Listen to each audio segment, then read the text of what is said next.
We're looking at Van Gogh's sunflowers, Van Gogh's background, and what brought Van Gogh to paint this in the first place. Looking at the picture at face value, we'd be forgiven for thinking that it was painted by an emotional and an expressive, but an altogether happy artist. Look at all the colours and the yellows and the sort of composed and in-control brushstrokes. We know Van Gogh best possibly for his sunflowers here, also Starry Night, and a self-portrait of where he cut his ear off. This really says a lot about his life. I mean, it's hard to believe he only painted for 7 years of his short life. He died when he was 37 after after a career of being a pastor, because he previously followed in the footsteps of his father and his grandfather into a religious life, a religious career, but he quickly realised that that was not for him. In the end, his brother ended up bankrolling him. His brother was an art dealer in Paris, and so Van Gogh moved to Paris, and 2 years later moved to Arles, where he was to set about painting. Here in Arles, though, he was lonely and isolated, and he was eagerly awaiting the arrival of his friend Gogh, and they were going to paint together.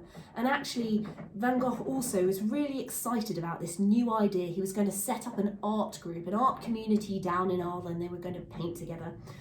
But the reality was, when Gogh came, they didn't get on. He found Gogh critical, and they just fell out, they argued, and this really culminated in an episode in the December, so 4 months later, the December 1888, where Van Gogh approached Gogh with a razor blade and didn't do anything, but later that night, that infamous night, is the night where he cut his ear off. He took that ear to a local brothel, gave it to somebody, and then really that was the beginning of the spiral into just over a year later where Van Gogh committed suicide. But Van Gogh was even more sad when Gogh decided to leave in that December, which had led to this. So, you know, Van Gogh was troubled with not getting on with Gogh, but also not wanting him to leave. So it, you know, suggests this torment that Van Gogh often lived in.